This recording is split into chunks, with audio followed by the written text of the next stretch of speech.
Hello everyone, in this video I'm going to show you how to use Tonkeeper dating connection to date people in Telegram.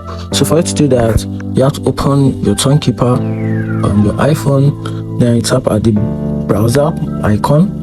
Once you do that, then you tap at this option called Turn Dating. You tap at it, then another page is going to pop up. Then you have to wait a few minutes for the page to open. You can see now the page has been opened.